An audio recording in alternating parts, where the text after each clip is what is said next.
Good morning. I'm pleased to be speaking again at the Energy and Environment Symposium this year.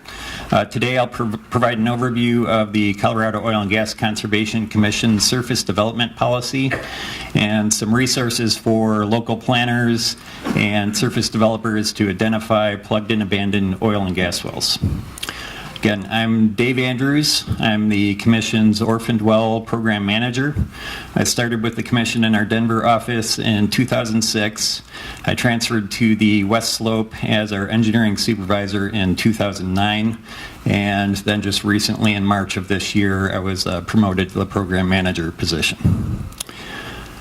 First, we'll review some challenges related to plugged wells and new building construction. Second, we'll explore the surface development policy and content of an upcoming revision to that policy. And third, I'll share a recent surface development example and resources that Commission staff use to share information with the landowner. To start off, the Commission does not regulate local planning or construction codes. However, at times, both operators and Commission staff are faced with challenges related to plugged or old wells to be plugged that are near buildings or residences. On the left, we see a front range operator replugging a well, and this well was less than 5 feet away from a home in Weld County. The well was originally plugged in 1988. And the recent work was required as an offset mitigation condition of approval for a new horizontal well. On the right, the Commission plugged an orphaned well about 20 feet away from a home in Uray County. This well was originally drilled in 1947, and then it was left to the landowner by the operator as a domestic gas well. In that case, the landowner had the mineral rights, and they chose to continue operating the well until about the mid-1980s.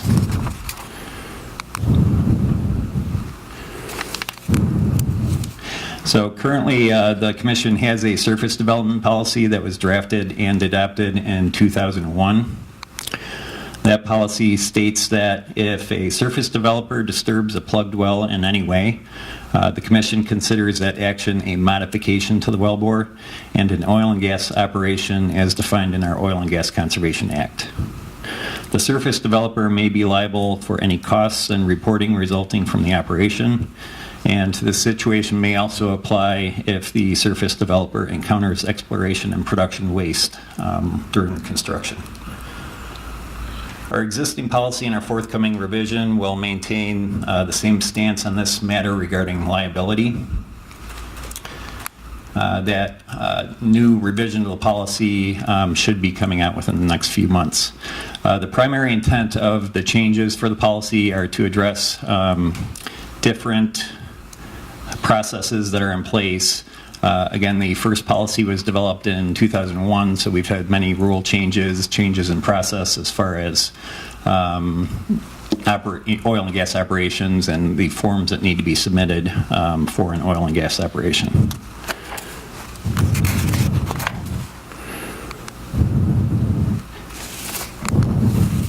So with our new policy, one thing that we want to do is establish a central point of contact. I've been nominated as that contact.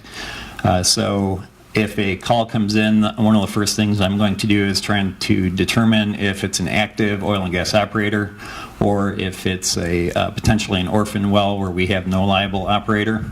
And then I will coordinate with or refer the matter to other staff in the engineering unit or the environmental unit.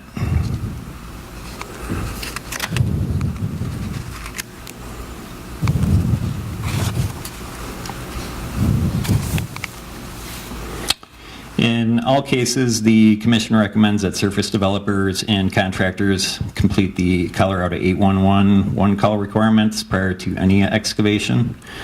Again, if the matter is related to an active oil and gas operator, we may have other Commission staff involved, and then they would coordinate directly with that active oil and gas operator. For other situations, surface developers will often hire a qualified oil and gas operator to perform work, seek approval, perform the work and report on that work.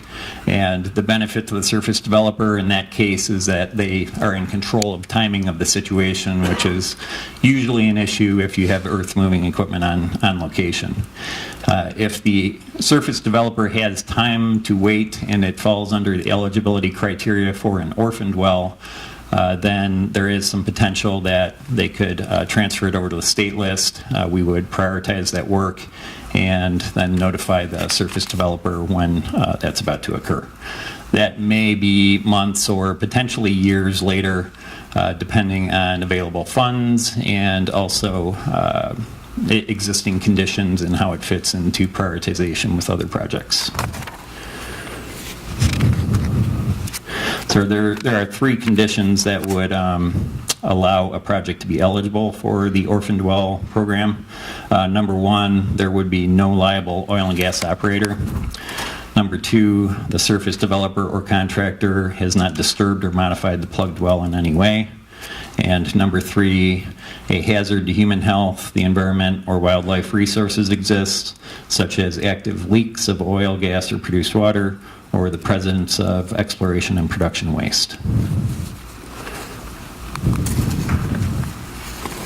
This above grade marker provides an obvious indication that the surface developer may encounter a plugged well. However, marker type is selected by the operator and the landowner when the well is plugged. So you may have either an above grade marker or a below grade marker.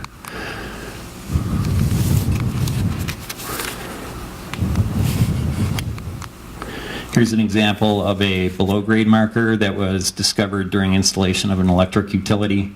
They had a heads up in this case that they knew there may be a well nearby, so they were digging carefully in that area, and then the below grade marker was uncovered.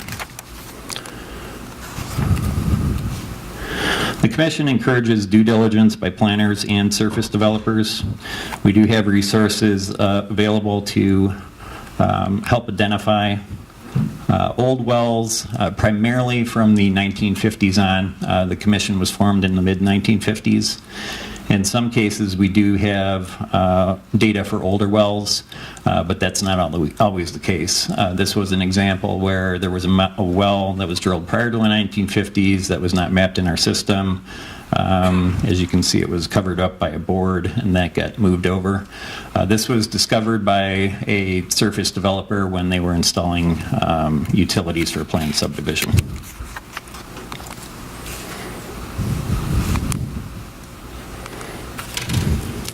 COGCC has a lot of information on our geographic information system and our database. So starting on this map, I can get the pointer to work here. So on our website, we have a link to maps, and then when you click that link, this other screen down here will show up. Click here to access our interactive map. So the first thing you'll see are primarily section lines, township and range lines, and then you'll see lots of red dots when you zoom in, if it's an area with active or former oil and gas operations. The red dots represent either current or plugged wells.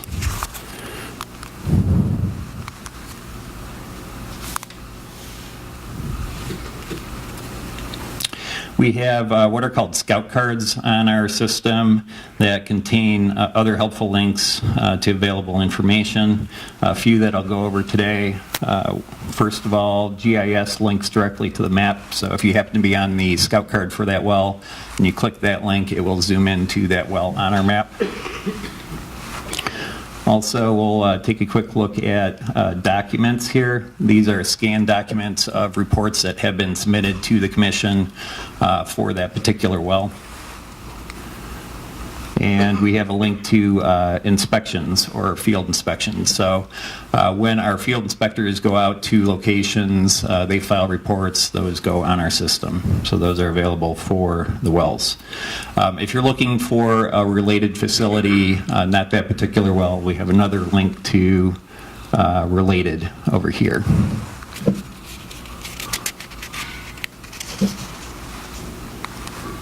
So I'll briefly go through an example today. This was the example where they were digging that trench for the underground electric utility and passed by the plugged-in abandoned well.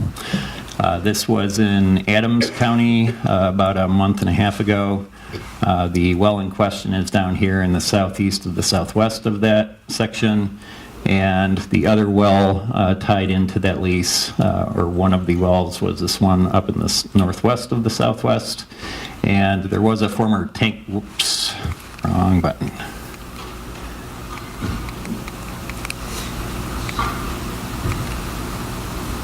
There was also a former tank battery located about midpoint between the wells off to the northeast a little bit.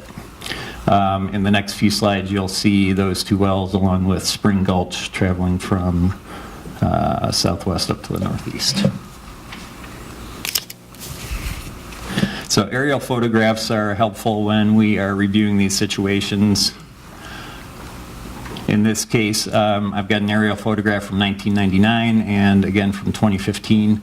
Both of these wells were plugged around 1990, but you can see in the 1999 aerial photograph an access road coming through here. This is kind of the main road off to the east. So this was helpful in identifying the potential location of the tank battery that was associated with those two wells.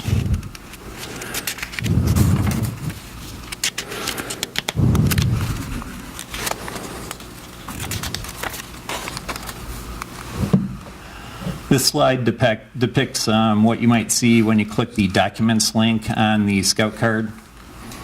So we have information when the wells were constructed. In this case, we also had a report of an intent to abandon the well, and then a follow-up report after the well was abandoned.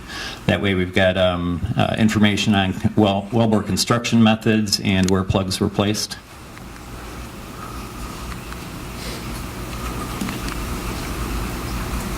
This is what appears when you click the field inspection link on the Scout card for the well. So in this case, we had two inspections, one that was performed shortly after the well was abandoned in 1991, and then another report in 2018. The 2018 report was in response to the request from the landowner about the potential presence of the well. So we met with the landowner out on location, identified where we might think the well could be, and then when he uncovered it, we went back out and took some photos.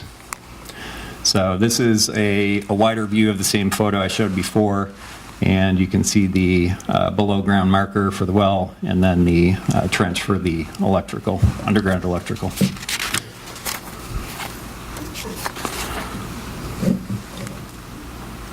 So in cases where wells meet the criteria that I went through before for the Orphaned well program, COGCC, as part of the program, we may remove old junk equipment, perform environmental remediation. In this case, this was the well before plugging, while we were rigged up for plugging, reclamation following plugging, which for surface developers, that may not matter as much if you're putting in a subdivision, but in areas where there's no plans for development, reclamation may be needed. And then final after reclamation. So we do follow-up monitoring until vegetation is established, similar to what an operator would have to do.